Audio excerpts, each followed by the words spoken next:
या व्हिडिओमध्ये मी मायक्रोनेस F नाकातल्या स्प्रेचा योग्य वापर कसा करायचा ते समजावून सांगणार आहे. हे आहे प्रोटेक्टिव्ह कॅप, नेझल टिप, ॲक्च्युएटर आणि मेडिसिन कंटेनर.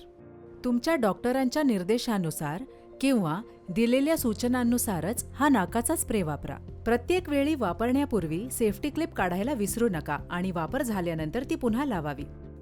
तुमचे हात स्वच्छ आणि निरोगी ठेवण्यासाठी हात पूर्णपणे धुवून मगच सुरुवात करा. त्यानंतर प्रत्येक वेळी वापरण्यापूर्वी मायक्रोनेसची बाटली हलकेच हलवा आणि प्रोटेक्टिव्ह कॅप काढा. बाटलीला तळाशी अंगठ्याने आणि नॉझलच्या विंग्सवर तर्जनी ठेवून धरावे. जर तुम्ही पहिल्यांदाच किंवा बऱ्याच काळानंतर बाटली वापरत असाल तर बाटलीला हवेत फवारणी करून काही वेळा स्प्रे करून घ्या. नॉझल तुमच्या डोळ्यांपासून दूर ठेवा. नॉझलच्या टोकाला सुईने टोचू नका आणि इतरांनाही तुमचा वैयक्तिक स्प्रे वापरू देऊ नका. नंतर तुमच्या नाकपुड्या साफ करण्यासाठी हळुवारपणे नाक शिंकरून साफ करून घ्या. तुमचे डोके थोडे पुढे वाकवा आणि नॉझल सरळ स्थितीत ठेवा. नॉझलचे टोक हळुवारपणे नाकपुडीत घाला. हळुवार श्वास घेण्यास सुरुवात करा आणि स्प्रे बाहेर येण्यासाठी नॉझलच्या विंग्स दाबा. स्प्रे वापरल्यानंतर वास घेऊ नका. तोंडातून शांतपणे श्वास बाहेर काढा. जर दुसरा स्प्रे आवश्यक असेल तर त्याच स्टेप्स रिपीट करा. यानंतर दुसऱ्या नाकपुडीतही हेच पद्धत वापरा. एकदा काही प्रक्रिया झाली की नॉझल स्वच्छ टिश्यूने पुसून घ्या आणि प्रोटेक्टिव्ह कॅप बदला. वापराविषयक सूचना.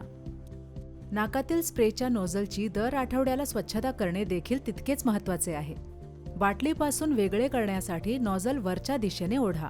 नळाच्या पाण्याखाली कॅप आणि नॉझल स्वच्छ धुवा. नंतर नॉझल आणि डस्ट कॅप काही मिनिटे कोमट पाण्यात भिजवा. बाटलीमध्ये पुन्हा बसवण्यापूर्वी नॉझल आणि कॅप रूम टेम्परेचरवर सुकू द्या. अधिक स्वच्छतेच्या टिप्ससाठी सूचना पुस्तिका वाचा किंवा तुमच्या डॉक्टरांचा सल्ला घ्या. निर्विघ्न श्वास घ्या आणि आनंदी राहा. मायक्रोनेस तुमच्या रोजच्या दिनचर्येत सहज सामावतो, त्यामुळे ॲलर्जीपासून आराम मिळवण्यासाठी कधीच गती कमी करावी लागत नाही. अधिक माहितीसाठी तुमच्या डॉक्टरांच्या सूचनांचे पालन करा. महत्त्वाच्या सूचना. हा उत्पाद डॉक्टरांच्या सल्ल्यानुसारच वापरावा. शिफारस केलेल्या मात्रेपेक्षा जास्त मात्रा घेऊ नका. औषधाचा परिणाम दिसण्यास काही दिवस लागू शकतात, त्यामुळे नियमित वापर आवश्यक आहे.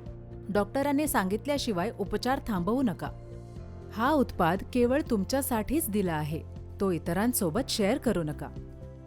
मुलांच्या आवाक्या बाहेर ठेवा. प्रत्येक वेळी वापरण्यापूर्वी नीट हलवा. केवळ बाह्य नाकावाटे वापरासाठी.